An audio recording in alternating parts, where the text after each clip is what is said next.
Welcome to the Pursuit Chronicles, where hidden truths, bold journeys, and untold stories come to life. Get ready to chase the extraordinary. Officer James Blake had a simple job: collect the money, keep people scared, maintain the system. It worked perfectly for years. Every business paid their protection fees, every complaint disappeared, every threat was silenced, until he walked into the wrong auto shop. Now, Harold Carter, a Vietnam vet who refused to kneel, sits in a jail cell on trumped-up charges. But Blake's about to learn what real fear feels like, because that phone call the old man made, it wasn't. To a lawyer, it was to his son, Colonel Damon Carter, the ghost. And when a Delta Force commander comes home to find his father behind bars, corrupt cops are about to discover why some nightmares wear a badge. In Millbrook, justice isn't just coming, it's already here. Just before we get back to it, I'd love to know where you're watching from today. And if you're enjoying these stories, make sure you're subscribed, because tomorrow's special episode is one you definitely don't want to miss. Harold Carter wiped the grease from his weathered hands with a red shop rag, studying the engine before. Him with practiced eyes. After 43 years of fixing cars, he could diagnose most problems by sound alone. The 2015 Toyota Camry in his garage had a failing water pump. He'd bet his bronze star on it. Sunlight streamed through the open bay doors of Carter's auto repair, catching dust motes in golden beams. The familiar scents of motor oil, rubber, and metal filled the air. Harold had opened the shop right after, returning from Vietnam, turning an abandoned building on the outskirts of Millbrook into his own piece of the American dream. Now at 72, he still worked 6 days a week, though his joints protested more than they used to. A wall of photographs near his workbench told the story of a life well lived. Harold in his army uniform, young and proud, his late wife, Margaret, smiling beside their newborn son, Damien, awards and certificates from decades of honest work, and in the center his most prized possessions, 2 Purple Hearts and a Bronze Star, earned in the jungles of Vietnam. The bell above the office door chimed. Harold didn't look up immediately, focused on loosening a stubborn bolt. "Be right with you," he called out, his deep voice carrying across the garage. "Take your time, old man. We've got all day." Something in that voice made Harold's spine stiffen. He recognized the sneering tone of Officer James Blake, one of Millbrook's finest, and by finest, Harold meant most corrupt. Setting down his wrench, he turned to face his visitors. 3 police officers stood in his garage. Blake, a tall white man with close-cropped blonde hair and cold blue eyes, stood front and center. Flanking him were officers Thompson and Walker, both wearing expressions that suggested they weren't here for car trouble. "What can I do for you, gentlemen?" Harold asked, keeping his voice steady and professional despite the unease growing in his gut. Blake sauntered forward, running a finger along the hood of the Camry and examining it with exaggerated interest. "Nice operation you've got here, Carter." "Real nice. Been here, 40 years?" 43. 43 years, Blake whistled low. "That's a long time to run a business in this town. Must be doing something right." Harold watched as Blake circled the car, recognizing the predatory movement for what it was: intimidation. He'd seen enough of it in Nam to know when someone was trying to make him sweat. "I do honest work for honest pay. Always have." "See, that's the thing," Blake said, stopping to lean against the Camry's fender. "Times are changing, costs are going up. Insurance, regulations, safety inspections. It's getting harder for small businesses to stay afloat. Wouldn't you agree?" The implication was clear. Harold had heard whispers about this happening to other businesses in town, especially those owned by minorities. The police would show up, talk about protection fees, and make life hell for anyone who refused to pay. "I manage just fine," Harold replied firmly, "and my insurance and inspections are all up to date." Thompson, a stocky officer with a perpetual scowl, stepped forward. "Nobody's questioning that, Mr. Carter. We're here as community liaisons, making sure local businesses have the support they need." Harold had to fight back a bitter laugh. Support. More like extortion with a badge. He thought of his son, Darman, wondering what he would do in this situation.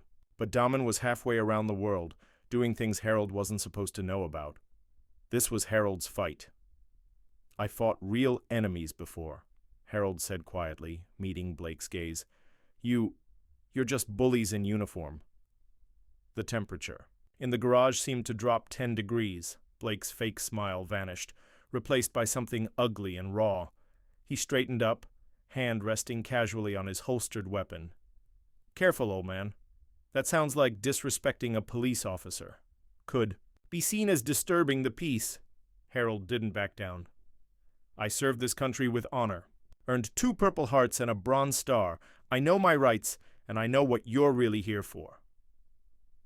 Walker, the youngest of the 3, shifted uncomfortably, but Blake just smiled, a cold, dangerous expression that didn't reach his eyes. $500 a month, Blake said flatly. "Consider it a community support initiative. Keep the neighborhood safe. Make sure nothing bad happens to your business." Harold's hands clenched into fists. "No," Blake raised an eyebrow. "Maybe you should." "Sleep on it. Think about what could happen to a place like this." "Cars are complicated machines. Lots of things can go wrong. Fires start, windows break. Would be a shame if something happened and emergency services were delayed in responding." The threat hung in the air like smoke. Harold thought of all he'd built here, all the customers who depended on him, all the years of hard work. But he also thought of his father, who taught him that a man who gives in to bullies loses something he can never get back. "Get out of my shop," Harold said, his voice carrying the same authority it had when he'd commanded men in combat. "Unless you're here for actual police business, we're done." Blake's face darkened. He stepped close to Harold, using his height. Advantage to loom over the older man. "You're making a mistake, old man. A big one." "The only mistake," Harold replied evenly, "was thinking you could intimidate me. I stared down real killers, men who believed in something, even if it was wrong." "You? You're just a thug with a badge?" The officer's hand tightened on his weapon, but Harold didn't flinch. For a long moment the 2 men locked eyes, Harold steady and unflinching, Blake's burning with barely contained rage. Finally, Blake stepped back. "Let's go, boys. Mr. Carter needs time to reconsider his position." He turned to leave, but paused at the garage entrance. "Remember what I said about fires, old man. They can start so easily in places like this." Harold watched them leave, waiting until their patrol car pulled away before letting out a long breath. He knew this wasn't over. Men like Blake didn't take kindly to being stood up to, especially by someone they saw as an easy target. That evening, Harold closed up shop later than usual, making sure everything was secure. The sunset painted the sky in shades of orange and purple as he double-checked the locks on the bay doors. The neighborhood was quiet. Too quiet, perhaps. He was just heading to his truck when he noticed movement in the shadows across the street. 3 figures lurked near the abandoned warehouse, watching.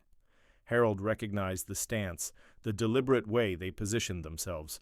Not random thugs, cops out of uniform. Instead of showing fear, Harold walked calmly to his vehicle, started it up and drove home like it was any other day. But his mind was racing, planning. He'd need to install security cameras. Maybe talk to some of his veteran buddies about keeping an eye on the place. The next morning, Harold arrived at work early just as the sun was rising. From half a block away, he could tell something was wrong. Glass glittered on the sidewalk, catching the dawn light like cruel diamonds. As he got closer, his heart sank. Every window in the shop had been shattered. The bay doors were covered in spray paint, crude messages and symbols that made his blood boil. But it was what he found inside that made his hands shake with rage. His tools, thousands of dollars worth of equipment collected over decades, had been scattered and broken. Oil had been poured over customer vehicles. And there, on his workbench, lay a dead rat with a note pinned to it. "Next time it's you." Harold stood in the middle of his devastated shop, surrounded by the wreckage of his life's work. But instead of fear, he felt a cold, familiar clarity. The same feeling he'd had in the jungle when his unit was under fire. He'd survived worse, much worse. He was calling his insurance company when the health inspector arrived. a thin man with a clipboard and a smirk that matched Blake's. He immediately started writing citations. "Looks like you've got some serious violations here," the inspector said, making a show of noting the broken glass and spilled oil. "Operating in unsafe conditions, potential environmental hazards. I'm going to have to shut you down until these issues are addressed." Harold knew the game. The inspector was as dirty as the cops, part of the same corrupt system. But he also knew that fighting back directly would only give them what they wanted, an excuse to arrest him. So he drove to the police station to file a report documenting the vandalism and threats. He knew they wouldn't do anything, but he needed the paper trail. "I'm here to file a report," Harold said firmly. "My business was vandalized last night." "Is that right?" Blake's smile was all teeth. "Funny how things like that happen when people don't appreciate police protection, but from what I hear you've got bigger problems. Health violations, safety concerns. Might be best to just sell the place. I know some people who'd give you a fair price." Harold felt his temper rising, but kept his voice level. "I'd like to speak to your supervisor." "Disturbing the peace again, Mr. Carter?" Blake's hand went to his cuffs. "Making unfounded accusations against law enforcement, resisting an officer's lawful commands?" Before Harold could react, Blake had him against the wall, cuffs snapping around his wrists. The older man didn't resist. He knew better than to give them an excuse for more violence.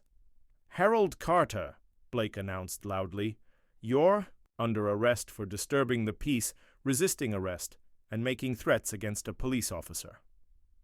Other cops watched as Harold was fingerprinted and photographed, his dignified face forced to stare straight ahead for a mugshot. None of them intervened. None of them seemed surprised. In his cell, Harold sat quietly, thinking of all the men he'd served with who died believing in justice and freedom, thinking of his son who carried on that fight in shadows most people never saw. He was allowed one phone call. Harold knew exactly who to call. The phone rang 3 times before it was answered. Despite the distance and encryption scrambling the connection, Harold would know that voice anywhere. "Dad, what's wrong?" "Son," Harold said quietly, "I need your help. Remember what you always said about bullies in uniform?" There was a pause, and when Damien spoke again, his voice had changed, becoming something cold and focused, like a weapon being drawn. "Tell me everything." As Harold explained the situation, he could almost see his son's expression changing, could almost feel the deadly calm that he knew would be settling over Damien's features. He didn't know exactly what his son did for Delta Force, but he knew enough, knew that the men harassing him had just made the biggest mistake of their lives. "I'll handle it," Damien said finally. "Just hang tight. And Dad?" "Yes?" "Don't worry about the shop. These men are about to learn what real fear feels like." The line went dead, and Harold leaned back in his cell, almost feeling sorry for what was about to happen to Officer Blake and his corrupt friends. Almost. Because sometimes justice needed to wear a badge, and sometimes it needed to move in shadows. And his son was very, very good at moving in shadows. 1,000 miles away, in a classified location, Colonel Damien Carter stood motionless in the shadows of a dimly lit operations room. The air was thick with tension as his team monitored multiple screens showing thermal images of their target location. The silence was broken only by the soft hum of equipment and occasional whispered updates. Captain Sarah Williams, his second-in-command, approached with the quiet efficiency that had made her one of his most trusted operatives. "Ghost, satellite confirms minimal civilian presence.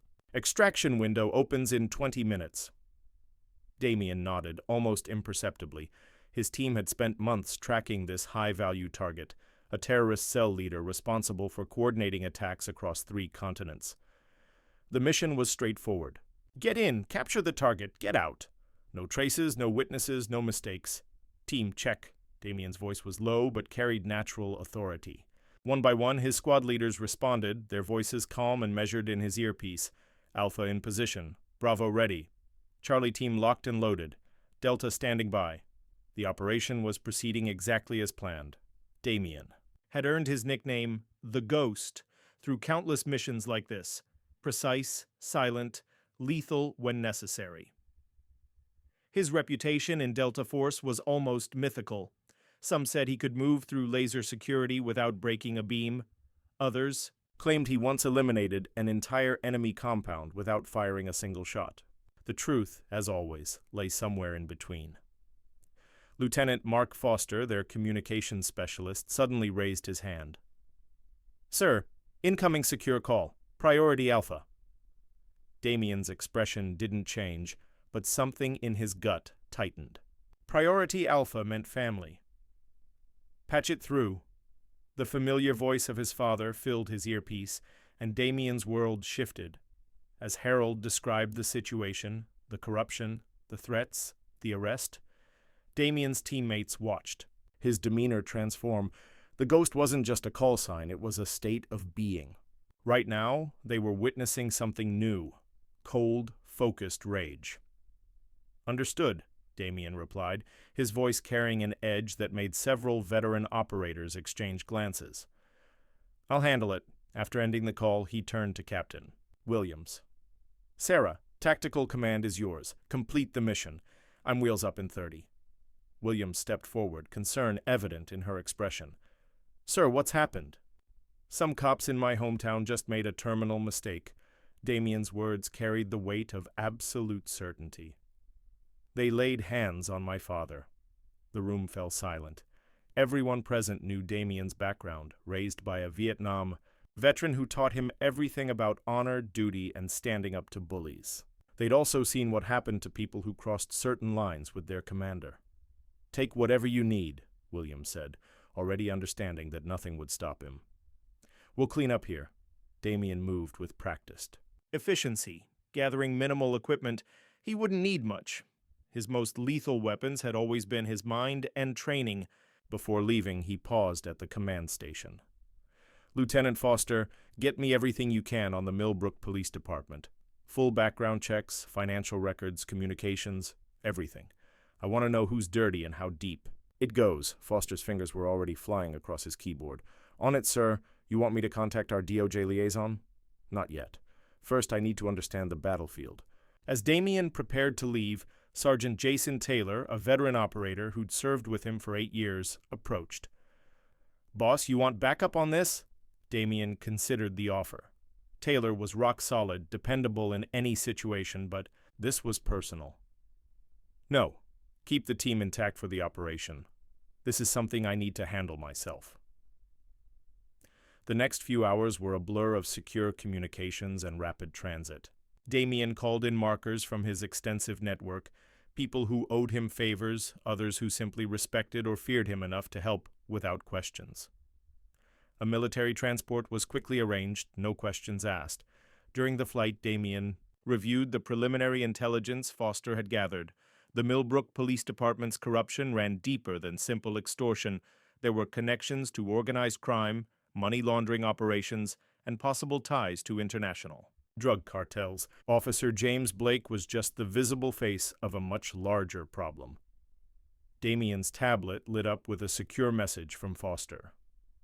"Sir, you need to see this. Blake's got protection from higher up. Local politicians, judges, maybe even state level. This goes beyond dirty cops." A thin smile crossed Damien's face. "Good." The bigger they were, the harder they'd fall. As the transport neared American airspace, Damien received another update from Williams. The primary mission had been completed successfully. Target captured, no casualties, no traces left behind, just as he'd trained them. "Thank you, Sarah," he said. "Keep the team ready. I might need resources if this escalates." "Already. On it, Ghost. Just try not to start a war in your hometown." Damien's response was cold and precise. "I don't start wars, Captain. I end them." Back in Millbrook, Officer Blake was enjoying his morning coffee, completely unaware that his world was about to change. The arrest of Harold Carter had sent the message he wanted. Nobody defied the new order in his town. The protection racket was running smoothly, kickbacks were flowing up the chain, and even the mayor was getting his cut. A young officer, Ryan Parker, knocked on his door. "Sir, we might have a situation." Blake barely looked up. "What is it, rookie?" "It's about Harold Carter's son. I was running background checks and, well, you need to see this." Blake waved him off. Some military kid, probably pushing papers at some base somewhere. Nothing to worry about, Ryan persisted. Sir, he's not just military. He's Delta Force, command rank. His record is mostly classified, but what I could find, he swallowed hard. They call him the Ghost. Now Blake looked up, irritation crossing his features. The Ghost? What kind of comic book nonsense is that? Sir, I had a friend in Army intelligence. He said this guy, Colonel Carter, he's the kind of operator other special forces tell. Stories about! The kind of man governments call when they need something done without leaving traces. Blake laughed, but there was a slight edge to it. You've been watching too many movies, kid. He's just another soldier. Ryan shook his head. No, sir, he's not. And there's more. The FBI just requested all our body cam footage from yesterday. DOJ is asking questions about our arrest procedures. Internal Affairs called twice this morning. The coffee cup stopped halfway to Blake's mouth. What? It's like someone flipped a switch. Every agency that could cause us problems is suddenly very interested in Millbrook. Blake set his cup down slowly, a cold feeling settling in his stomach. He reached for his phone, dialing a number he rarely used. After 3 rings, a gruff voice answered. This better be important, Blake. We might have a problem. That old man we arrested yesterday? His son... The voice cut him off. If his son is who I think he is, you need to disappear. Tonight. What? Come on, he's just... Listen carefully, you idiot. I've seen this man's work. You don't understand what you've stepped in. Get out of town, change your name, and pray he doesn't find you. The line went dead, leaving Blake staring at his phone. For the first time since he'd put on a badge, real fear began to creep into his mind. Across town, Harold sat in his cell, waiting patiently. He knew his son well enough to understand what was coming. Not violence, at least not yet. First would come the pressure, the subtle dismantling of corrupt systems, the quiet gathering of evidence. Damien had learned early that the most effective weapon wasn't always a gun. The cell door opened, and a nervous-looking desk sergeant appeared. Mr. Carter, you're being released. All charges have been dropped. Harold stood slowly. Dignity. Intact. Any particular reason? The sergeant wouldn't meet his eyes. Orders from above. Your personal effects are at the desk, and there's someone here to see you. Walking into the station lobby, Harold saw a familiar figure standing by the front desk. Tall, athletic, dressed in civilian clothes that couldn't quite hide his military bearing. Damien turned, and father and son locked eyes. For a moment, neither spoke. Then Damien stepped forward, embracing his father briefly but firmly. You okay, old man? Harold nodded. Nothing I couldn't handle. I know. Damien's voice carried pride and determination, but now it's my turn. They walked out of the station together, feeling the eyes of every officer following them. Just before they left, Damien turned and surveyed the room with a predator's gaze. His eyes met Blake's across the lobby, and he smiled, a cold, promising expression that made the corrupt officer step back involuntarily. Outside, the morning sun was bright and warm. Harold looked at his son, seeing not just the decorated officer but the boy he'd raised to stand against injustice. You don't have to do this, son. I can handle my own fights. Damien's expression softened slightly. You taught me never to back down from bullies, Dad. Never to let them win. Time for me to put those lessons to use. As they drove to Harold's shop, Damien was already planning. The police department's corruption was just the beginning. There would be politicians to expose, criminals to dismantle, an entire system of corruption to burn down. But first, he needed to send a message. Back at the station, Blake's phone buzzed with a text from an unknown number. You're not the hunter. You're the prey. Looking out his window, he saw a military drone flying high above the police station, barely visible against the morning sky. In that moment, Blake realized he had initiated a war he couldn't possibly win. The Ghost had come. Home and Millbrook would never be the same. The morning after Damien's arrival, panic erupted within the Millbrook Police Department. Officer James Blake burst into Chief William Anderson's office without knocking, his face ashen. "We need to clean house, now." The police chief looked up from his computer, his weathered face showing irritation at the interruption. "Calm. Down, Blake. What's got you so worked up?" "The ghost is here," Blake said, his voice cracking slightly. "Harold Carter's son, and he's not just some soldier, he's a goddamn Delta Force colonel with high-level connections. We've got FBI sniffing around, DOJ asking questions, and Internal Affairs crawling up our asses." Anderson's expression darkened. He'd been running this department for 15 years, carefully building a network of corruption that extended far beyond simple police brutality. The protection racket was just the visible tip of a very dangerous iceberg. "Get everyone. On cleanup detail, I want every incriminating file shredded, every digital record wiped, and get that body cam footage from Carter's arrest deleted, immediately." Across the station, officers scrambled to execute the chief's orders. Hard drives were being wiped, paper files fed into industrial shredders, and evidence logs carefully modified. The sound of destruction echoed through the building like a corrupted heartbeat. Officer Ryan Parker watched from his desk, his conscience weighing heavily. The rookie cop had joined the force with idealistic dreams of serving and protecting. Instead, he'd found himself in the middle of a cesspool of corruption. As his colleagues rushed to destroy evidence, Ryan made a decision that would change everything. Quietly, methodically, he began copying files to an encrypted drive.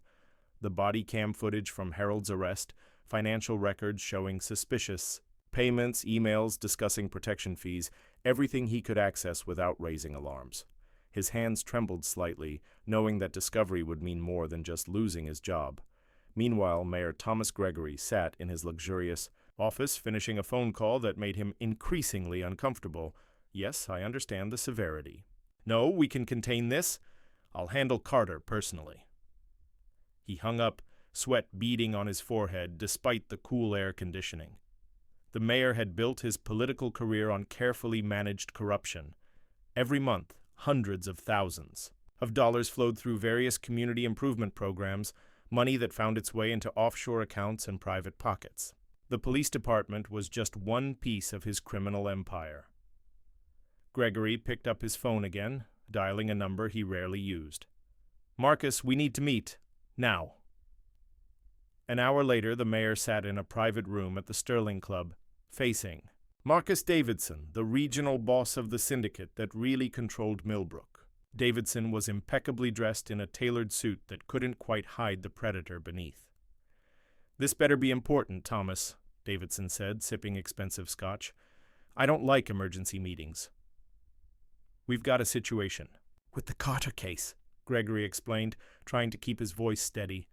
"His son—" "I know about the son," Davidson cut him off. "Colonel Damian Carter, the ghost." He set his glass down carefully.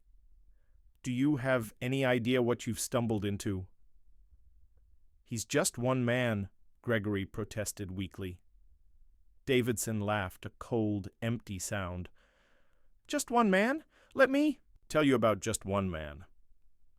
3 years ago, a cartel boss in South America thought he was untouchable, had an army of mercenaries, political protection, the works. This one man went in alone. When he left, the entire operation was dismantled. Everyone involved, either dead or in custody. No traces, no witnesses, no loose ends. The mayor's face paled. "What do we do?" "You? You pray?" Davidson stood up. "I'm pulling our direct operations out of Millbrook temporarily," he added, seeing Gregory's panicked expression. "Let things cool down. And Thomas, don't call me again until this is resolved." Back at the police station, Blake was personally overseeing the destruction of evidence when Officer Ryan approached his desk. "Sir, the FBI is asking for specific files. If we don't provide them, we'll tell them the system crashed," Blake snapped. "Technical malfunction. Lost everything from the past week." Ryan nodded carefully. "Yes, sir. And the physical evidence? The photos from Carter's shop?"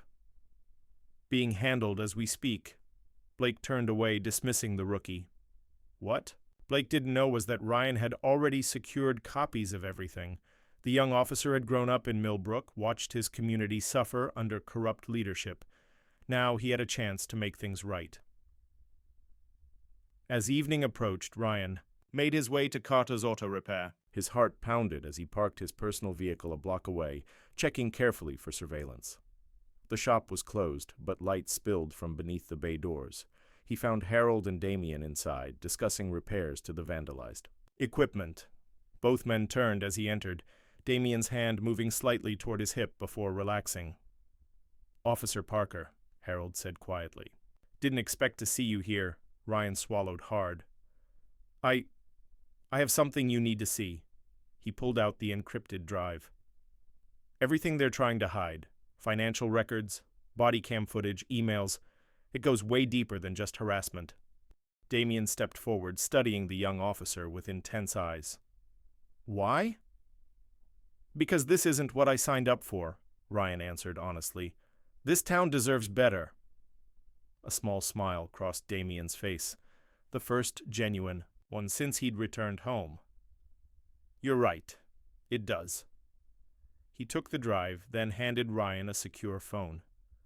"You're going to be our inside man. Think you can handle that?" Ryan straightened his shoulders. "Yes, sir." As Ryan left, Harold looked at his son. "Can we trust him?" "We'll see," Damien replied. "But my instincts say yes, and we need eyes inside the department." The next morning, Blake arrived. At work to find a single playing card on his desk, the ace of spades, with a message written in precise handwriting. "I know everything." His hand shaking, Blake grabbed his phone to call the chief, but the line was already ringing. Anderson. "Chief, we've got a problem. The ghost.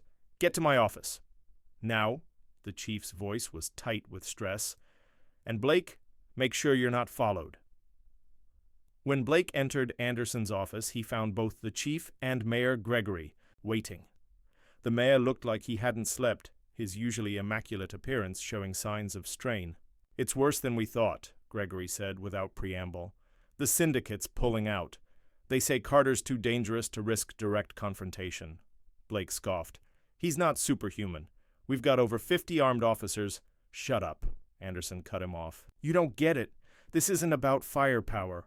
Carter's got federal connections, high-level ones. One phone call from him, and we could have every alphabet agency in Washington crawling through our files." "Then we make sure there are no files to find," Blake insisted. "We've been cleaning house."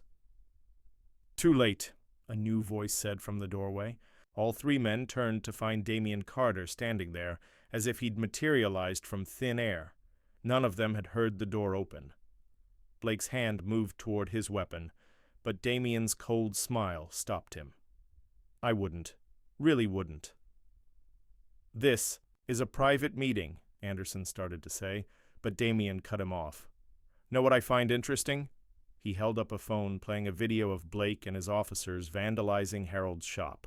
"How many cameras you missed? See, while you were destroying evidence, I was gathering it. Every bribe, every threat, every criminal connection. It's all documented." Gregory stood up, trying to project authority. "Now listen here." "No. You listen." Damien's voice was soft, but carried an edge that made them all fall silent. "Right now, every major federal agency is receiving files detailing your operation, the protection racket, the money laundering, the drug trafficking, everything. But you've got a choice." He looked at each man in turn. "Cooperate. Turn state's evidence. Help us clean up this town. Or—" He smiled again, and it was like watching a shark bare its teeth. "I start dismantling your lives piece by piece. And trust me, gentlemen, you won't enjoy that process." Before any of them could respond, Damien was gone, leaving behind only a lingering sense of dread and 3 more playing cards, all aces of spades. The mayor was the first to break the silence. "He's bluffing. He can't have everything." As if on cue, their phones buzzed simultaneously. Each man found himself looking at damning evidence of his own crimes. Photos, videos, financial records, all meticulously documented. "Jesus," Blake whispered. Anderson reached for his bottom drawer, where he kept an emergency phone that connected him directly to their syndicate contacts. But when he opened it, he found only another playing card and a note. "They can't help you anymore." Outside, Damien walked calmly to his scurried vehicle, speaking quietly into a secure comm unit. Lieutenant Foster, release the first wave of evidence to the feds. Let's see how they handle the pressure. Already done, sir, Foster replied. FBI is moving on their local informants. DOJ is preparing indictments. It's starting to unravel. Good. Keep monitoring their communications. I want to know the moment anyone breaks ranks. Back in the station, Ryan watched as the corrupt officers began to panic. Some were already removing personal items from their desks, others making frantic phone calls to lawyers. The house of cards was starting to collapse. A senior detective approached Ryan's desk looking nervous. Hey, rookie, you were on duty when we processed Carter's arrest, right? Did you happen to keep any unofficial copies of the paperwork? Ryan maintained a carefully neutral expression. No, sir. Everything went through normal channels. The detective cursed and walked away. Ryan waited until he was alone before sending a coded message through his secure phone. They're getting desperate, starting to turn on each other. Across town, Harold worked on fixing his vandalized shop, but now he had help. Word had spread about what happened, and customers, many of whom he'd served for decades, showed up with tools and materials. It was a small act of defiance against the corrupt system that had terrorized them for so long. Damien watched from across the street, feeling a mix of pride and determination. His father had stood his ground, inspiring others to find their courage. Now it was time to show Millbrook what real justice looked like. He made one final call. Captain Williams, I'm going to need that contingency package we discussed. Things are about to get interesting here. Already en route, Ghost, Williams replied. Try not to start a war. Damien smiled, watching as more evidence of corruption appeared on news sites and social media. The truth was spreading like wildfire, and no amount of covering up could stop it now. Too late, Sarah, he said quietly. The war's already started. They just don't know they've lost yet. That evening, as the sun set over Millbrook, the police station was in chaos. Files continued to disappear, but for every piece of evidence they destroyed, 2 more seemed to surface. The corrupt officers were running out of options, and they knew it. In his office, Chief Anderson stared at his computer screen, watching his years of careful corruption crumble around him. He had one last card to play, a private security firm with experience in handling difficult situations. But as he reached for his phone, it lit up with a message. Think carefully about your next move, Chief. Remember, you're not the hunter anymore. Anderson looked out his window at the darkening sky, where a military drone hung silently, watching. The game was over. They just hadn't admitted it yet. The early morning light cast long shadows across Carter's auto repair as Damien surveyed his father's shop. The vandalism had been mostly cleaned up, thanks to loyal customers who'd rallied around Harold. Fresh paint covered the graffiti, new glass replaced the shattered windows, and the garage was alive with the familiar sounds of tools and engines. Harold was beneath a lifted truck, his voice carrying from under the vehicle. "Hand me that torque wrench, would you, son?" Damien located the tool and passed it to his father's outstretched hand. The simple act brought back memories of childhood, learning about Inge's responsibility and the value of honest work. But now, watching his father work, Damon noticed the slight stiffness in Harold's movements, the lingering effects of his rough treatment at the police station. "You know they're watching the shop," Harold said matter-of-factly, sliding out from under the truck. His eyes flickered to the unmarked police car, poorly concealed down the street. Damon's lips curved in a slight smile. "Let them watch. They're not the only ones gathering intelligence." Throughout Millbrook, a complex web of surveillance was already in place. Lieutenant Foster had remotely accessed the town's traffic cameras, while military-grade sensors monitored police radio frequencies. Every move Blake and his corrupt officers made was being recorded, analyzed, and added to the growing mountain of evidence. The bell above the shop door chimed. Both men turned to see Rachel Turner, a local journalist, entering the garage. She was young, but carried herself with the confidence of someone who'd earned her reputation the hard way. "Mr. Carter," she nodded to Harold, then turned to Damon. "Colonel, I was hoping we could talk." Damon studied her carefully. Foster's background check had come back clean. Rachel was one of the few local reporters who tried to expose the department's corruption, though previous attempts had been quickly suppressed. "What would you like to know, Miss Turner?" She pulled out a recorder. "I've been investigating the police department for months. Extortion, evidence tampering, connections to organized crime. But every time I got close to proving anything, my sources would disappear or evidence would vanish." "Sounds frustrating," Daman replied neutrally. "It was, until yesterday." Rachel's eyes lit up. "When someone anonymously sent me files documenting years of corruption, bank records, surveillance footage, internal emails, everything I needed but could never prove." Harold glanced at his son, who maintained a carefully neutral expression. "That must have been quite a discovery," Daman said. "It was. But here's what interests me more." Rachel leaned forward. "The day after you arrive in town, federal agencies start investigating, corrupt officers panic, the syndicate pulls out, and now somehow all this evidence surfaces. That's quite a coincidence, wouldn't you say?" Before Daman could respond, the shop's phone rang. Harold answered it, his expression growing serious. "It's for you," he said to Daman. "Someone named Foster." Daman took the phone, listening intently. His face hardened. "Keep monitoring. I'll handle it." He hung up and turned to Rachel. "How would you like an exclusive story, Miss Turner? Something bigger than routine corruption?" "I'm listening." "The police chief just had a very interesting meeting with a private security firm, the kind that doesn't ask questions and doesn't leave witnesses." Daman's voice was calm, but his eyes had taken on a dangerous gleam. "I think they're about to make their first mistake." At the police station, Chief Anderson sat across from two men who looked military but definitely weren't. Their suits were expensive but cut to hide shoulder holsters, and their eyes constantly scanned the room, professionals assessing threats and exits. "We understand you have a problem that needs solving," the older one said, his accent Eastern European, possibly Serbian. "We can help, but it will be expensive." Anderson pushed a thick envelope across his desk. "Half now, half when it's done. I don't want to know details, I just want Carter gone." The younger man picked up the envelope, thumbing through its contents. "It will look like an accident, very clean, very professional, but we need information. His routines, security, measures, weaknesses. He stays at his father's shop most days," Anderson provided. "Minimal security, mostly cameras. He seems to work alone." The Serbian smiled thinly. "Overconfident. This will be simple." What none of them knew was that every word was being recorded. Tiny devices planted throughout the station captured the entire exchange, while satellite surveillance tracked the mercenaries' vehicles. That afternoon, Daman walked into the police station alone. Officers tensed as he moved through the building. His presence like a predator among prey, he walked straight to Blake's desk where the corrupt officer was attempting to appear busy. "Officer Blake," Daman's voice carried across the suddenly silent room, "I've faced better men than you and they're all gone."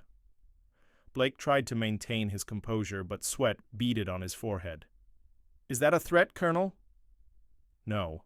Daman smiled, "just a historical observation." He placed a file on Blake's desk. "You should review this. It's quite illuminating." Inside the file were photos. Blake meeting with syndicate members, accepting payoffs, orchestrating the vandalism of Harold's shop. But it was the last photo that made Blake's blood run cold. His daughter's college dorm room taken that morning.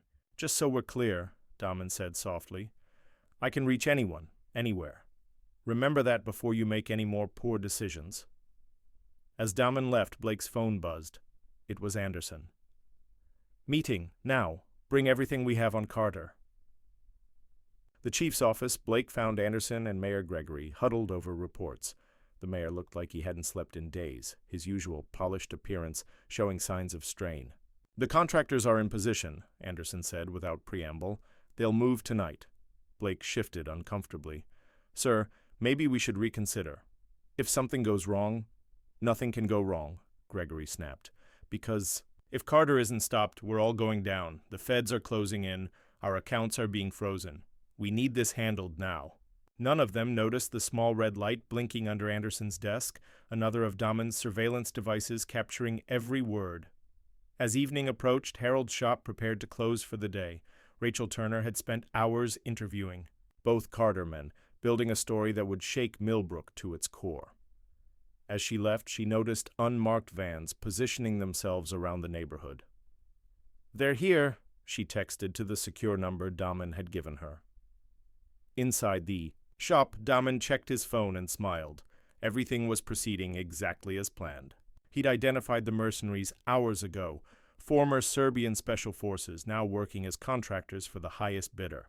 Good, but not good enough. "Dad," he said casually, "why don't you head home early? I'll finish up here." Frolbiki looked at his son knowingly. "You sure about that?" "Positive. Just stay inside tonight, no matter what you hear." After Harold left, Daman moved with practiced efficiency. He killed the main lights but left one dim bulb burning in the office, a clear target for anyone watching. Then he settled in to wait, every sense attuned to his surroundings. The attack came just after midnight.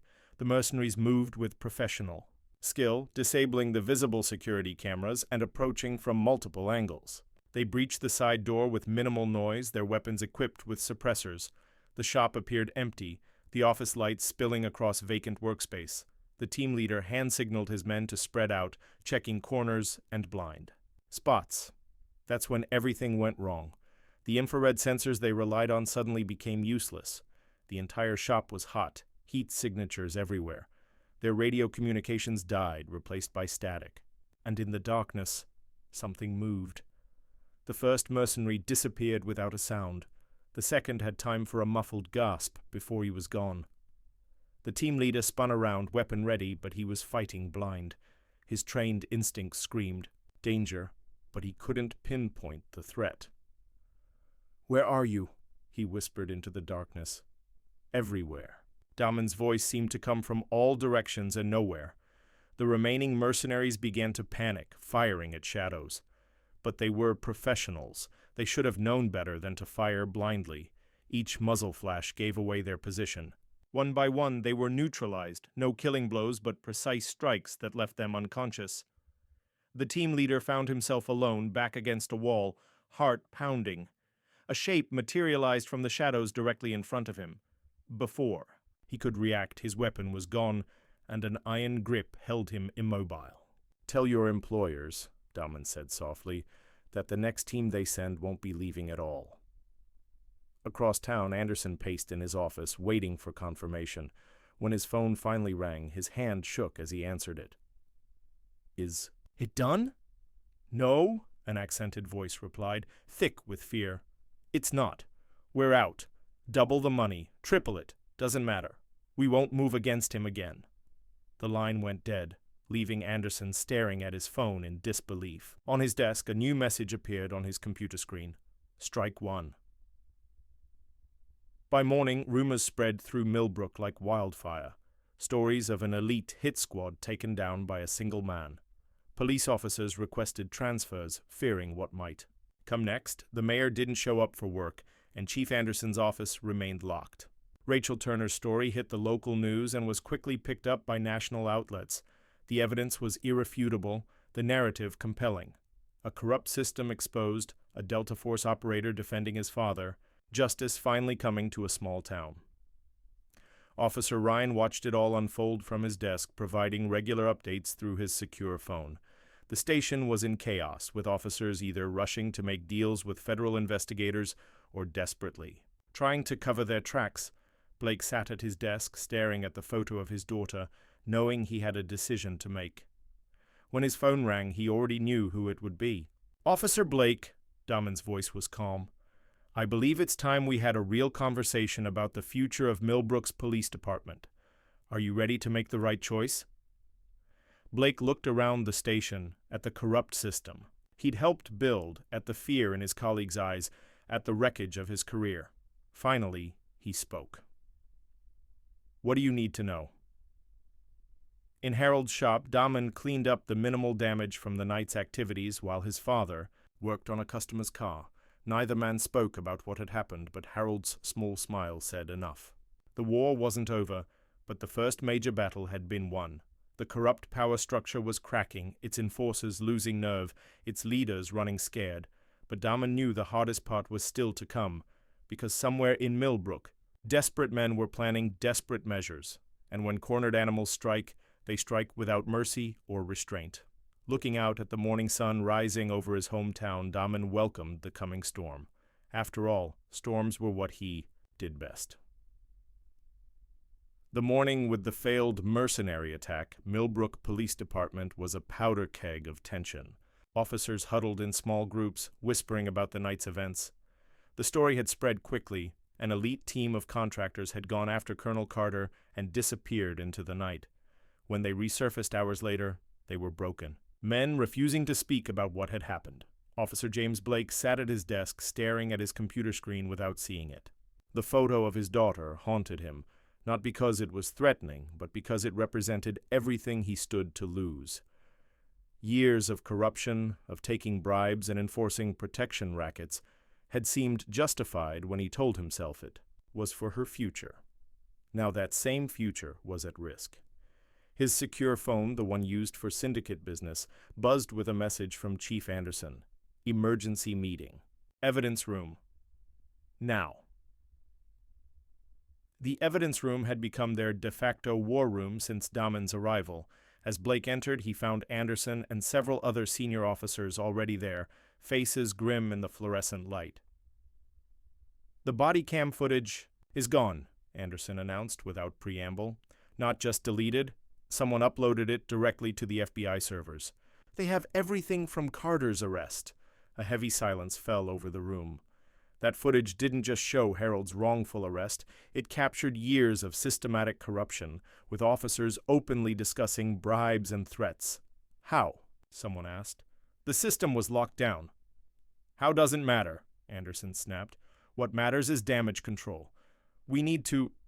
He was cut off by the sound of his phone ringing. The caller ID showed Mayor Gregory's number.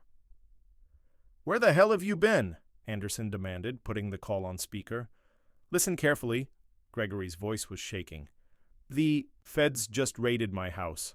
They have everything. The accounts, the offshore transfers, the syndicate connections. They're coming for all of us. Before anyone could respond, the evidence room door opened. Officer Ryan Parker stood there, his young face serious. Chief, there are federal agents in the lobby. They're asking for you.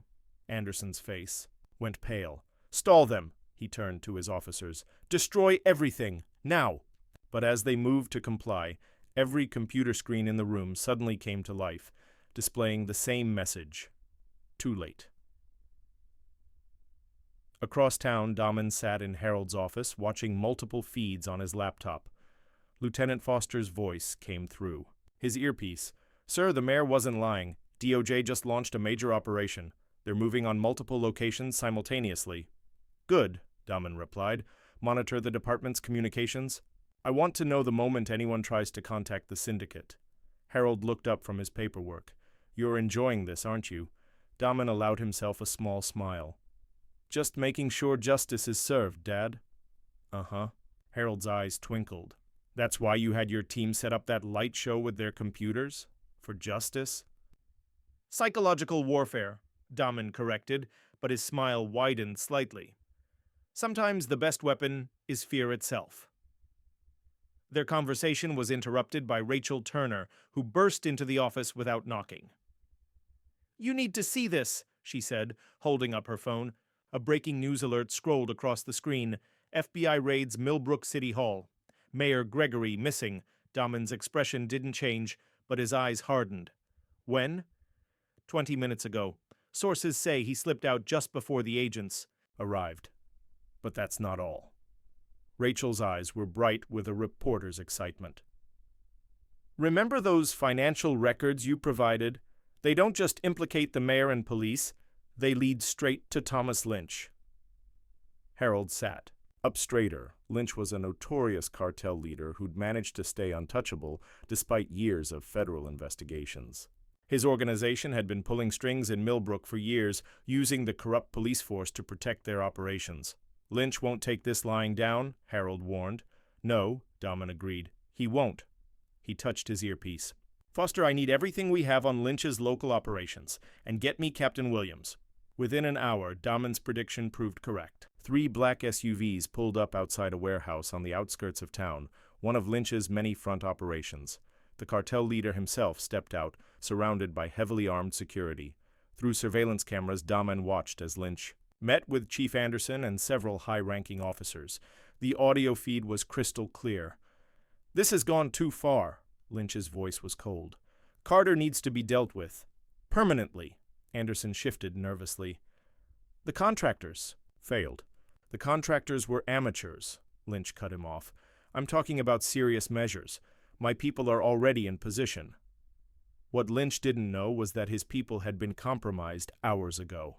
Captain Williams and her team had intercepted the cartel's advance force before they could establish themselves. The only ones left were those in the warehouse, and they were about to get a surprise. Daman's phone buzzed with a text from Officer Ryan. "Federal task force moving in. ETA 5 minutes. Perfect timing." The raid was swift and precise. FBI tactical. Teams breached the warehouse from multiple entry points, while local SWAT units secured the perimeter. Lynch and his men barely had time to react before they were surrounded. But the cartel leader had one more card to play. "If I go down," Lynch announced calmly, "every piece of evidence I have on this department's activities goes public. Every crime, every payoff, every cover-up. Your careers aren't just over. You'll all die in prison." Anderson and his officers looked at each other, weighing their options. That's when Blake stepped forward. "Too late," he said, pulling out a badge that wasn't from the Millbrook PD. "Federal Task Force. I've been undercover for the past year, documenting everything."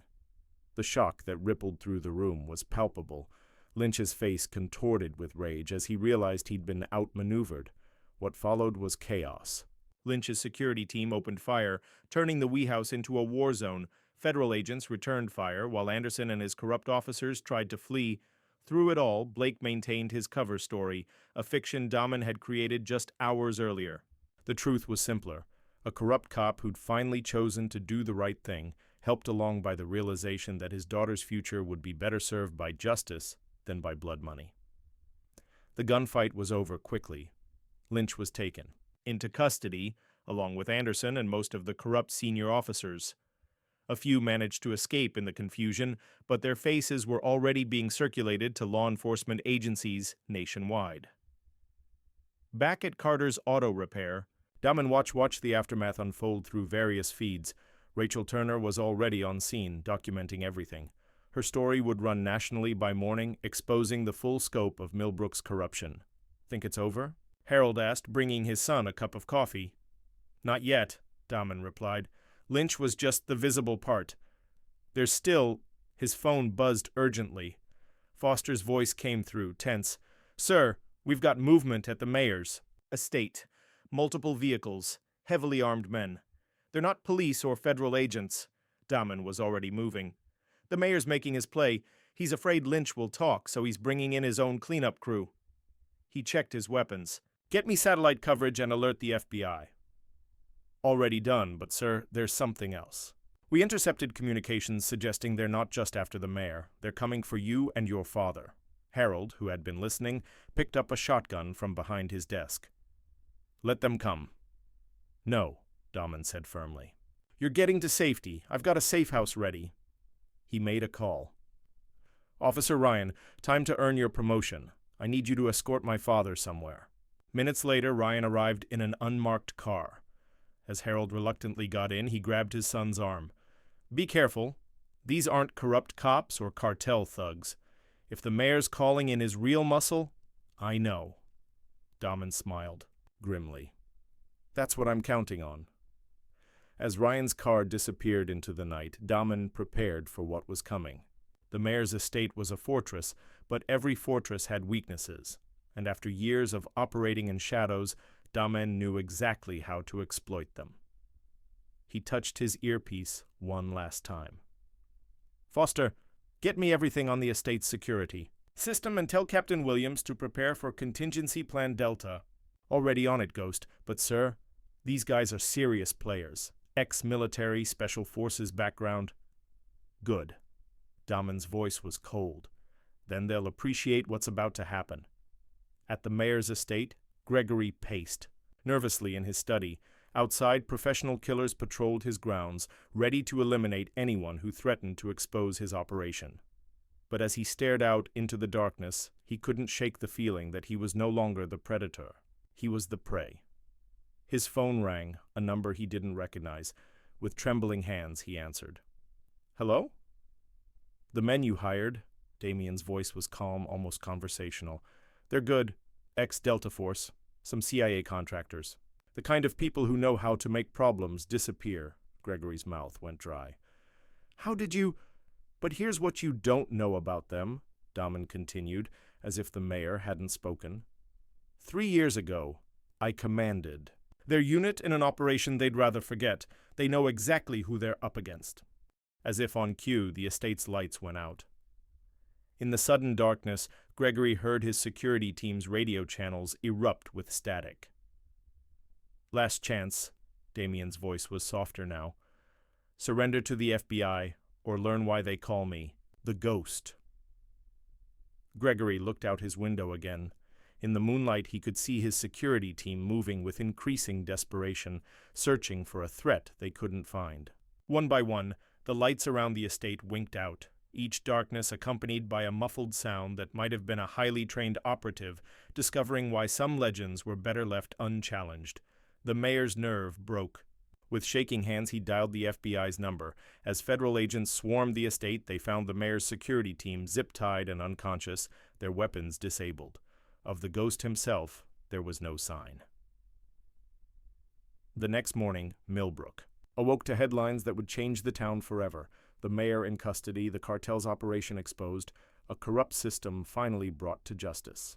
At Carter's auto repair, Harold returned to find his shop untouched, his son calmly drinking coffee as if nothing had happened. "The mayor?" Harold asked. "Singing like a bird to the feds," Damen replied, "along with Lynch and most of the department." Harold nodded, then smiled. "You missed a spot, by the way." "What?" "When you were cleaning up after taking down the mayor's squad, there's still some dirt on your boots." Damen looked down at his immaculate footwear, then back at his grinning father. Very funny. But as they both knew, the smile didn't last long because despite their victories, the biggest threat was still out there.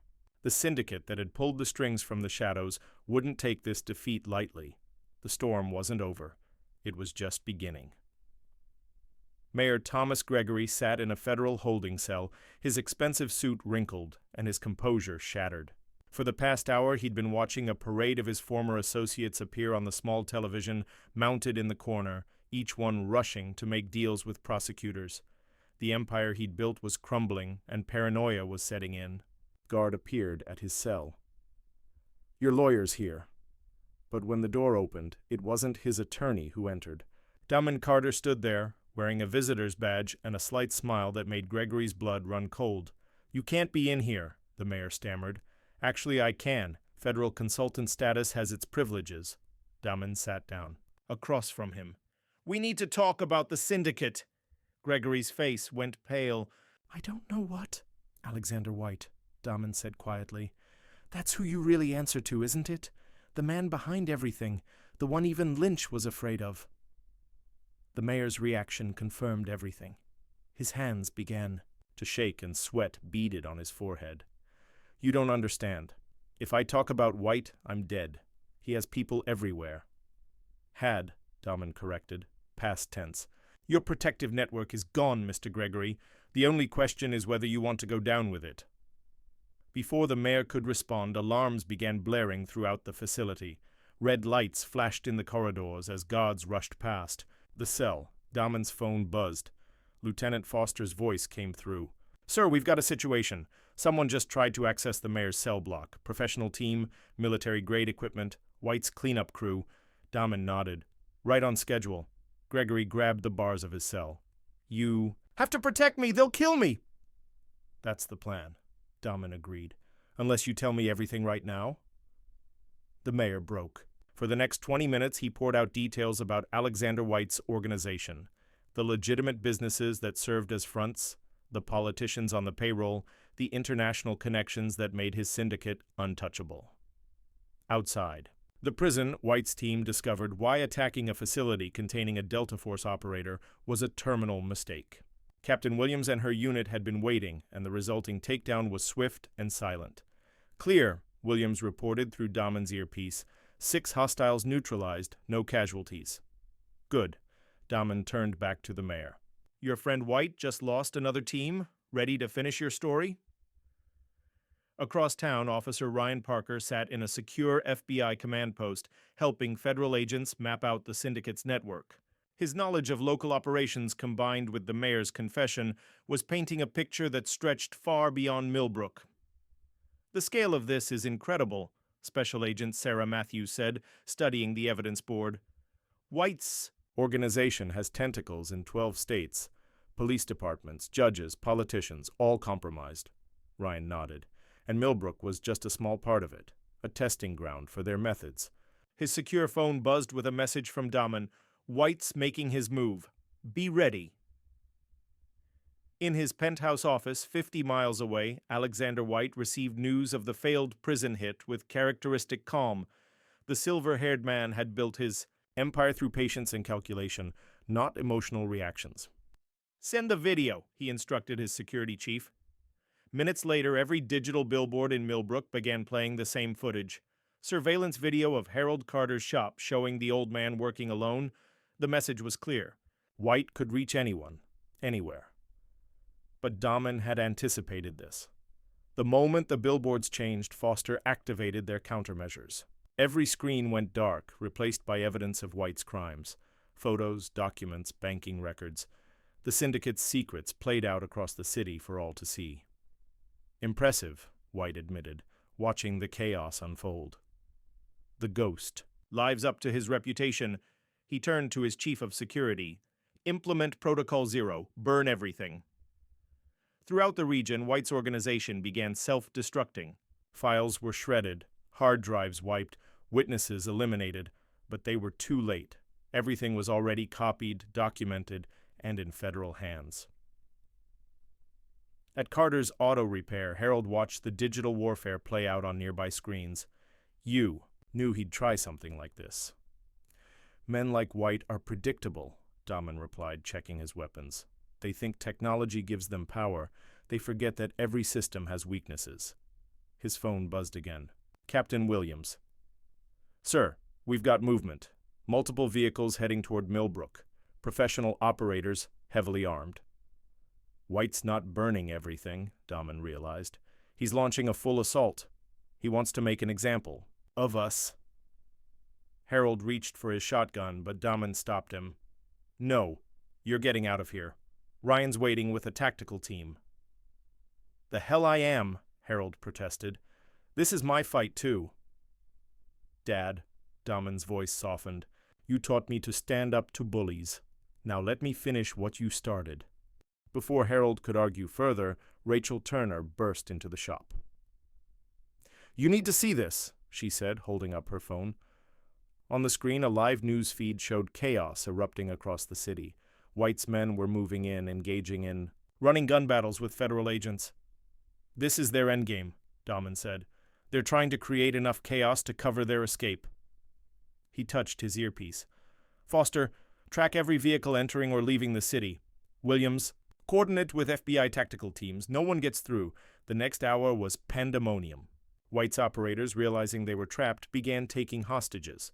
Police scanners crackled with reports of armed men barricaded in buildings, demanding safe passage. But Damon had prepared for this too.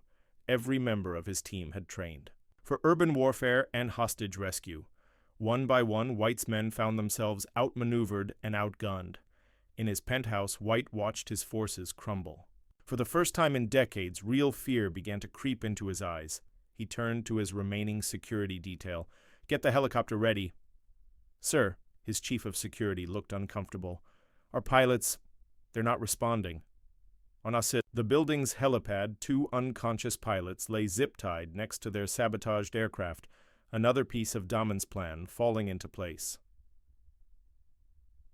White's phone rang. He didn't recognize the number, but he knew who it would be. "You've cost me a lot of money, Colonel Carter," he said, trying to maintain his composure. "Money?" Damon's voice was cold. "Is that what this is about for you? I'm talking about justice. For every person your organization has hurt, every life you've destroyed." "Justice?" White laughed harshly. "You're a soldier. You understand?" "Power. That's all this world respects." "No," Damon replied. "I understand duty, honor, things you abandoned a long time ago. Look out your window." White moved to the floor-to-ceiling glass. In buildings across the street, red laser. Dots appeared on his chest, sniper teams perfectly positioned. "It's over," Damon continued. "Your men are captured or dead, your organization is exposed. The only question is whether you want to survive the next 30 seconds. For a moment, White stood perfectly still. Then slowly he reached for a hidden panel in his desk. "You're right about one thing, Colonel," he said quietly. "It is over." The explosion rocked the entire floor. White had chosen suicide over capture, taking his remaining security team with him. But he'd forgotten one crucial detail. Everything in his office, including his hidden files, was fireproof. As federal agents swarmed the burning building, Damon coordinated the final cleanup. Throughout Millbrook, White's remaining forces were surrendering, realizing their organization was finished. Officer Ryan's voice came through the radio. "Sir, we've got the last group cornered at the old warehouse district. They're asking to negotiate." "No negotiations," Damon replied. "They surrender unconditionally, or they don't surrender at all." The standoff lasted barely 10 minutes. White's men, seeing federal helicopters circling and tactical teams moving in, chose survival over loyalty to a dead man. At Carter's auto repair, Harold watched the news coverage with a mixture of pride and concern. His son had done what seemed impossible, dismantled a criminal empire that had seemed untouchable. But as the adrenaline faded, a new worry set in. "What happens now?" he asked as Damon returned. "White might be gone, but there are others like him." "Yes," Damon agreed. "There always will be. But today we showed them something important." He smiled slightly. "That sometimes the monsters in the shadows should be more afraid of what's hunting them." Special Agent Matthews arrived with a team of federal agents, looking both impressed and slightly wary. "Colonel Carter, we've recovered White's files. The amount of corruption we're uncovering, it's going to take years to process." "Everything?" "Then you better get started," Damon replied, "because this isn't just about Millbrook anymore. This is about sending a message to every corrupt official, every criminal organization, every person who thinks they're above the law." Rachel Turner was already typing furiously on her laptop, her exclusive story taking shape. "The public needs to know everything," she said. "No sanitized version, no political spin, the whole truth." "They'll get it," Damon assured her. "Every detail, every name, every crime. Let them see what happens when good people finally stand up to bullies." As evening fell over Millbrook, the city began to heal. The gunfire had stopped, the hostages were safe, and the first wave of arrests was beginning. Federal agents led corrupt officials away in handcuffs while news helicopters circled overhead. Officer Ryan, now acting police chief after the department's purge, coordinated with FBI teams to secure evidence. His commitment to justice, proven under fire, had earned him the respect of federal authorities. "We'll need to rebuild the entire department," he told Damon. "New training, new policies, new leadership." "You'll do fine," Damon replied. "Just remember what my father taught me. Integrity isn't about following rules. It's about doing what's right, even when no one's watching." Back at the shop, Harold finished working on a customer's car, refusing to let the day's events disrupt his routine. As he closed up for the night, he found his son standing in the doorway. "You know this isn't really over," Harold said, quietly. "No," Damien agreed. "White's organization had connections we haven't uncovered yet. People who want revenge. Let them come." Harold's voice was firm. "We'll be ready." Damon looked at his father, the man who taught him about courage, about standing up to evil, about never backing down from a fight worth fighting. "Yes," he said softly, "we will." As night settled over Millbrook, the city felt different. The air was clearer, the shadows less threatening. Citizens walked the streets without fear, knowing that justice had finally come to their town. but in secure facilities across the country, intelligence analysts were already processing White's recovered files. New names emerged, new connections were mapped, and new threats took shape. The war wasn't over, it was just moving to a larger battlefield. And somewhere in the darkness, the ghost was waiting. The federal courthouse in Millbrook had never seen anything like this. News vans lined the streets, their satellite dishes reaching toward the morning sky like mechanical flowers. Journalists from across the country crowded the steps, each hoping to capture the moment when one of America's largest corruption cases began. Inside, Harold Carter adjusted his tie, the crisp fabric of his dress uniform still fitting perfectly. After all these years, his bronze star and purple hearts caught the fluorescent light as he waited outside the courtroom. The prosecution had chosen him as their first witness, the spark that had ignited this firestorm of justice. Dahmen stood beside him, his own dress uniform drawing respectful glances from passing federal marshals. "You ready for this, Dad?" "Been ready for 40 years, Harold replied quietly. "Time these people answered for what they've done to our town." The courtroom door opened, and Rachel Turner emerged, notepad in hand. "They're about to bring in the defendants. You should see this." Inside, the scene was unprecedented. 3 rows of defendants filled the space. Former Mayor Gregory, ex-police chief Anderson, Officer Blake, and dozens of other corrupt officials. Behind them sat Thomas Lynch, the cartel leader whose empire had crumbled, his usual arrogance replaced by grim resignation. Judge Michael Harrison entered, his reputation for incorruptibility the reason he'd been chosen to preside. As everyone rose, Harold noticed the judge's security detail was unusually large, a necessary precaution given the reach of White's former organization. "Be seated," Harrison commanded. "Ladies and gentlemen, we're here to begin what will likely be one of the most significant corruption trials in recent history. The charges include racketeering, extortion, conspiracy, obstruction of justice, and numerous other federal violations." The lead prosecutor, Assistant U.S. Attorney Rebecca Martinez, approached the podium. Her opening statement was measured but devastating. "Your Honor, what we will prove in this court goes beyond simple corruption. This is the story of an entire system designed to prey on innocent citizens. A system that turned law enforcement into criminals, public servants, into extortionists, and nearly destroyed a community, but it's also the story of how that community fought back." She turned to the jury. "Our first witness will be Harold Carter, a decorated Vietnam veteran, whose courage in standing up to this corruption set in motion the events that brought us here today." As Harold took the stand, he could feel the weight of every eye in the courtroom. The defendant's high-priced lawyers leaned forward, ready to challenge every word. "Mr. Carter," Martinez began, "please tell the court about the events of last month, beginning with the day Officer Blake entered your shop." Harold's voice was clear and strong as he recounted that first confrontation. He described the threats, the vandalism, his wrongful arrest, each detail adding another brick to the wall of evidence against the corrupt system. "And why did you refuse to pay their protection money?" Martinez asked. Harold's eyes met Blake's across the courtroom. "Because 40 years ago I fought for this country's principles, freedom, justice, the rule of law. I wasn't about to let some corrupt cops take that away from my community." The defense attorneys objected, claiming inflammatory language, but Judge Harrison overruled them.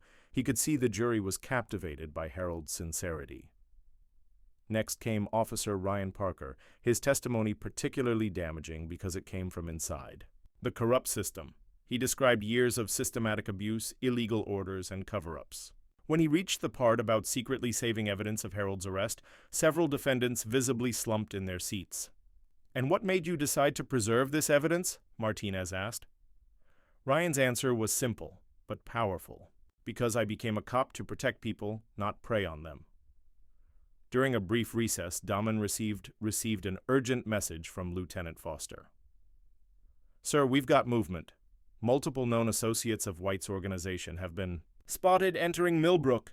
"Keep them under surveillance," Dahmen replied, "but don't move unless they make a play. We need this trial to finish." Back in session, the prosecution called their surprise witness, James Blake. The former officer had agreed to testify against his co-defendants in exchange for consideration during sentencing.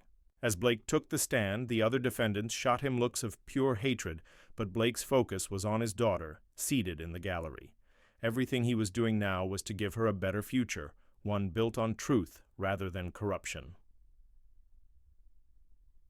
Officer. Blake, Martinez began, please tell the court about the organization's structure. How did the corruption work?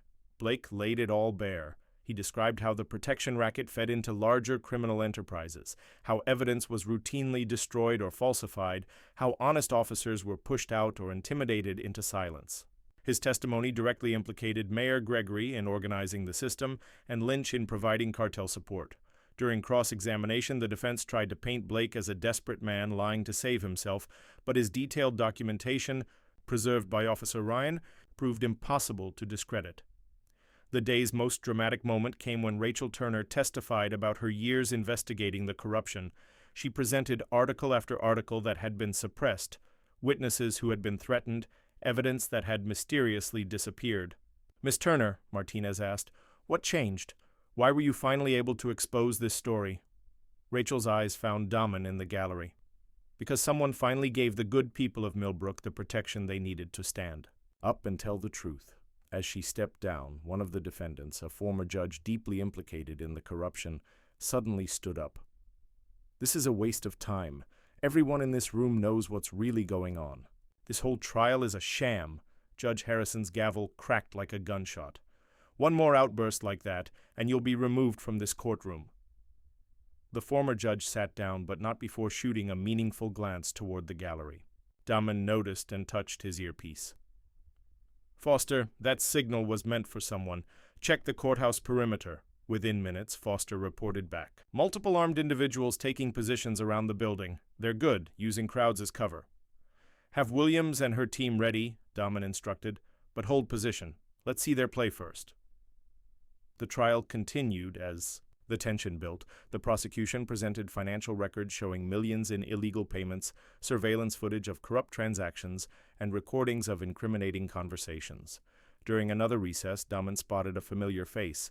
In the crowd outside, one of White's former lieutenants who had escaped the organization's collapse. Their eyes met through the courthouse window, and Daman saw the cold determination there. They weren't here to free the defendants. They were here to silence them. Ryan, Daman called quietly. The young officer approached. Get my father. To the secure room we prepared. Things are about to get interesting, Ryan nodded, understanding the unspoken message. They had anticipated this, a last desperate attempt by White's remaining loyalists to prevent their secrets from being exposed in open court. As the afternoon session began, Martinez called her final witness, an FBI forensic accountant who had traced the organization's financial network. But halfway through his testimony, the courthouse lights went out. In the momentary darkness, multiple things happened at once. The defendant's security team, secretly infiltrated by White's men, drew weapons. Federal marshals responded, but the situation was chaos. Or it would have been if Daman hadn't planned for exactly this scenario. Emergency lights snapped on, powered by independent generators. Every exit except the secure ones was already locked down, and White's men found themselves facing not just federal agents, but Captain Williams' elite team, strategically positioned throughout the building. The attempted attack was over in minutes, with minimal shots fired and no casualties. When the main power returned, the would-be assassins were in custody, and Judge Harrison was calling the court back to order as if nothing had happened. Nice try, Daman muttered, knowing the captured men would lead them to more of White's hidden network. The trial resumed with increased security. Over the next few hours, the full weight of evidence against the corrupt system became overwhelming. Financial records, surveillance footage, witness testimony, it all painted a picture of systematic corruption that had nearly destroyed a town. When the prosecution rested their case, the defense team seemed deflated. Their attempts to discredit witnesses had failed. Their claims of evidence tampering fell apart under scrutiny. Even their arguments about procedural violations were systematically dismantled. The jury took less than 4 hours to reach their verdict. As Judge Harrison prepared to read it, Harold and Daman sat together in the gallery, watching justice finally arrive in Millbrook. Madam Forewoman, has the jury reached a unanimous verdict? We have, Your Honor. One by one the verdicts were read. Guilty, guilty, guilty. count after count, defendant after defendant. Mayor Gregory's face turned ashen. Chief Anderson seemed to age years in minutes. Lynch, the cartel leader, remained stoic, but his hands trembled slightly. When it was done, Judge Harrison addressed the court. The depth of corruption revealed in this trial is unprecedented in this district's history. It represents not just criminal behavior, but a fundamental betrayal of public trust. His sentencing was equally historic. The major players, Gregory, Anderson, Lynch, and their key lieutenants, received life sentences. Others received lengthy terms based on their level of involvement. The message was clear. Systemic corruption would not be tolerated. As the defendants were led away, Blake stopped briefly near Harold. "I'm sorry," he said quietly, "for everything." Harold studied the former officer. "Make it right, by helping them clean up other departments. There are more towns like Millbrook out there." Outside the courthouse, reporters swarmed for interviews. Rachel Turner's exclusive coverage had made her a national figure, with job offers from major networks pouring in. "Will you be staying in Millbrook?" she asked Dahmen as cameras rolled. "My work here is done," he replied. "But the real heroes are people like my father, Officer Parker, and every citizen who stood up and said, 'Enough.' They're the ones who keep this town honest." Later that evening, Harold and Dahmen sat in the auto shop, sharing a quiet moment as the sun set on a changed Millbrook. "You did good, son," Harold said simply. "We did good," Dahmen corrected. "Everyone who stood up, who told the truth, who refused to be intimidated, they're the ones who really won this fight." His phone buzzed, a message from Foster about White's remaining network, about other towns needing help, about battles yet to be fought. Harold saw the look in his son's eyes. "Another mission?" "There's always another mission, Dad. Always another bully who needs to learn that justice isn't just a word, it's a promise." As night fell over Millbrook, the town felt different. The shadow of corruption had been lifted, replaced by something powerful. Hope. Hope that one person's courage could spark a movement.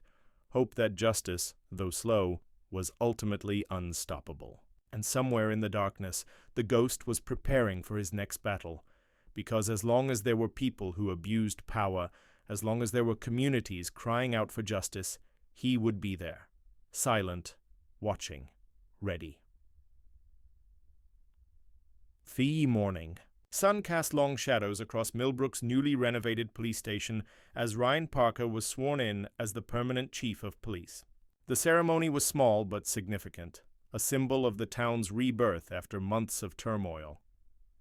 Harold Carter stood in the front row, pride evident on his face as he watched the young officer who had helped save their community take his oath. "I solemnly swear to serve and protect this community with honor, integrity, and dedication to justice." Ryan's voice carried clearly through the room. The badge pinned to his chest caught the light, not just a symbol of authority now, but a reminder of the responsibility that came with it. The small crowd included federal agents, local officials, and citizens who had stood up against corruption. Rachel Turner covered the event for her new national network position, though she still maintained her local connections. Her exposure of the scandal had earned her a Pulitzer nomination. After the ceremony, Harold found himself sharing coffee with Ryan in what had once been Chief Anderson's office. The space had been completely renovated, erasing the physical remnants of corruption while preserving evidence of the department's history, including photos of officers who had died serving honestly over the years. "Strange being on this side of the desk," Ryan admitted. "Keep thinking about everything that happened here." Harold nodded. "The important thing isn't what happened, son. It's what happens next." Their conversation was interrupted by Ryan's new deputy chief, Sarah Mitchell, a veteran officer recruited from a neighboring state with a spotless record and a reputation for integrity. "Chief, you need to see this." She handed him a tablet, displaying security camera footage from the town's outskirts. A convoy of unmarked vehicles had been spotted moving through neighboring counties, their occupants matching descriptions of known syndicate operatives. "They're testing our defenses," Ryan said quietly, "seeing if Millbrook's still vulnerable." Harold's expression hardened. "Have you contacted Damien?" "Already done," Sarah replied. "But there's more. We've intercepted communications suggesting this isn't just about revenge. They're afraid. Afraid? Harold raised an eyebrow. What happened here? It's spreading. Other towns are starting to resist, corrupt officials are being exposed, the syndicate's losing control. And they think if they can reclaim Millbrook, they can stop the movement. Ryan's phone buzzed with a text from Daman, in position. Let them come. Across town, Harold's auto shop had become more than just a business. It was a symbol of resistance, attracting customers from hundreds of miles away who wanted to support the man who had stood up to corruption. Harold had hired 2 new mechanics to handle the increased workload, both veterans like himself. But today, the shop was closed. Harold had sensed something coming, the same instinct that had kept him alive in Vietnam. He watched through the windows as unmarked cars cruised past, their occupants trying too hard to look casual. His phone rang, a secure line Daman had set. Up. Dad, you seeing our visitors? Hard to miss, Harold replied. These boys aren't as subtle as they think. They're not trying to be. This is about sending a message. The syndicate's desperate. They've lost too much ground since Millbrook. Other communities are following our example. Harold moved away from the window. How many? 3 teams of 4, professional operators, ex-military, probably. Eastern European. They're setting up for a coordinated hit on multiple locations. The police station, courthouse, and your shop. Just like old times, Harold said, his voice carrying a hint of grim humor. You need me to leave? No, Daman's reply held a smile. I need you to be exactly where you are. Remember what you taught me about dealing with bullies? Sometimes you have to let them throw the first punch. Exactly. Captain Williams and her team are in position. FBI tactical units are standing by, and I've got a few surprises planned. The syndicate's attack came at dusk, coordinated and professional. They hit the police station first, expecting to find a soft target. Instead, they walked into a prepared defense. Ryan's new officers, trained by federal tactical instructors, responded with precision. At the courthouse, the second team found themselves caught in a crossfire. Captain Williams's operators had been waiting, their superior training and positioning turning the ambush back on the attackers. But it was at Harold's shop that the syndicate learned their hardest lesson. The third team breached the building, expecting to find an old man and a few mechanics. What they found was a Delta Force colonel and his hand-picked team. The fight was brief but intense. Daman moved like a shadow, his years of experience turning the familiar space into a deadly maze for the intruders. When it was over, not a single shot had been fired, but the syndicate's operators were all unconscious, secured, and ready for federal custody. In the aftermath, as FBI agents processed the scenes and paramedics treated the few injuries, Harold stood with his son outside the shop. They'll try again, Harold said. No, Daman replied confidently. They won't. Because this wasn't really about Millbrook anymore. This was their last desperate attempt to stop what's already happening across the country. He showed his father a tablet displaying news headlines from multiple states, corrupt officials exposed in wake of Millbrook scandal, police department reform movement spreads, federal task force targets, systemic corruption. You see, Millbrook was just the beginning. Every town they controlled, every officer they bought, every official they owned, they're all vulnerable now because people have seen that they can fight back. Harold smiled slightly. And I suppose you'll be helping them. Someone. Has to. Daman's phone buzzed with another message from Lieutenant Foster. Speaking of which, another mission. A town in Arizona, similar situation to ours. Local business owner standing up to corruption could use some help. Harold nodded. Then you better get going. He paused. Just remember to check in once in a while. I will. Daman embraced his father. Besides, I hear this. Place has the best mechanic around. Might need some work on my car soon.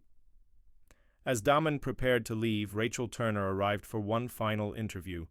Her coverage of Millbrook's transformation had sparked a national conversation about police, reform and community empowerment.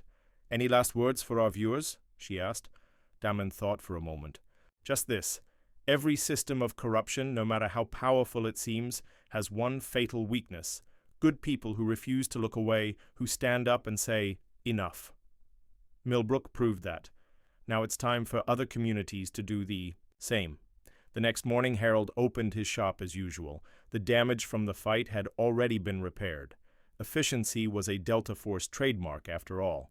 As he worked on a customer's car, he noticed Ryan pulling up in his patrol car. "Just checking in," the new police chief said, "making sure everything's quiet." "Quiet's good," Harold replied. "Means people can focus on living their lives instead of looking over their shoulders." Ryan nodded. The FBI finished processing the syndicate's operators. They're talking, giving up contact networks, safe houses, financial records, everything. This goes way beyond what we uncovered before. Good. Let the feds handle that part. Our job is making sure Millbrook stays clean. About that, Ryan hesitated. I'm implementing new oversight procedures. Civilian review board, body cam requirements, regular audits. But I could use someone with experience on the review board, someone who's proven they can't be bought or intimidated. Harold wiped his hands on a shop rag, considering. Trying to drag me into police work in my old age? Trying to make sure what happened here never happens again? After a moment, Harold nodded. All right, but I'm not wearing a suit to meetings. As Ryan left, Harold's phone buzzed with a text from Daman. Made it to Arizona. You were right about standing up to bullies. This town needs to learn the same lesson. Harold smiled, remembering a conversation from decades ago, teaching a young Daman about courage, about doing what's right, even when it's hard. Now his son was passing that lesson on to others. The shop's bell chimed as a customer entered. Harold turned to help them, but his eyes caught the morning news playing on the small TV in his office. Another town was making headlines. Another. Community standing up to corruption. The movement that had started in Millbrook was spreading, carried by people who had seen what courage could accomplish. Harold had always taught his son that real change starts with one person refusing to back down. He hadn't known then just how far that lesson would reach. Outside, the sun climbed higher over a changed Millbrook. The shadow of corruption was gone, replaced by something stronger. Hope, courage, and the knowledge that justice wasn't just a word. It was a promise that ordinary people could keep if they were brave enough to try.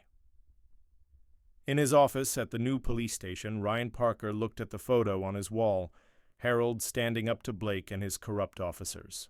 It was a reminder of where they had been and what they had overcome. His phone lit up with a message from Daman. Keep watching. Keep the town safe. The ghost may be gone, but his work continues. Ryan smiled, understanding the deeper meaning. Daman might have moved on to help other communities, but his impact remained in the reformed police department, in the renewed sense of community, in the knowledge that one person's courage could change everything. As evening approached, Harold finished his last repair of the day. The shop was quiet except for the soft sound of tools being put away, but it was a peaceful quiet now, not the tense silence of fear that had gripped the town for so long. He looked at the bronze star mounted on his wall, remembering all the battles he had fought, in Vietnam, in Millbrook, in life. Each one had taught him something about courage, about standing up for what's right. His phone buzzed one last time, another message from Daman. This town reminds me of home before we cleaned it up. Think they're ready to learn what Millbrook already knows, Harold typed back. Just remember what I taught you. Sometimes the biggest bullies are the ones wearing badges and suits. I remember, Dad. I remember everything. Harold smiled, knowing that, somewhere out there, the ghost was preparing to teach another lesson about justice, about courage, about standing up to corrupt power. Because some lessons need to be taught over and over again.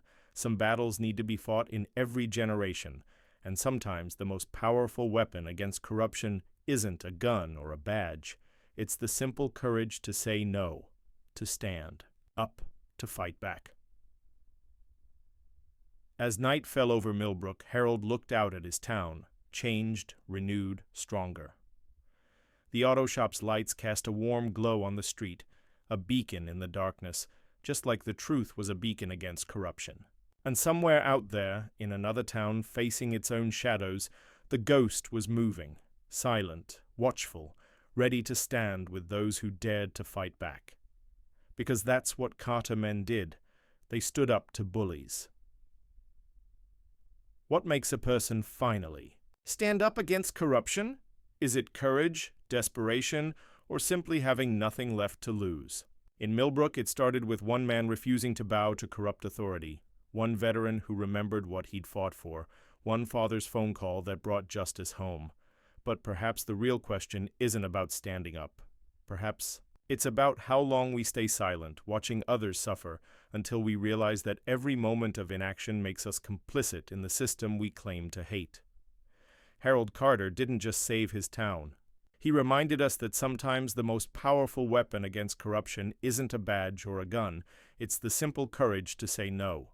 And somewhere out there, the ghost is still moving through shadows, finding other towns like Millbrook, helping other people find their courage to stand up and say, enough. Because that's the thing about justice. It doesn't just happen. It needs people willing to fight for it. If this story resonated with you, make sure to like and subscribe for more tales of justice, courage, and the price of standing up against corruption. Thanks for watching the Pursuit Chronicles.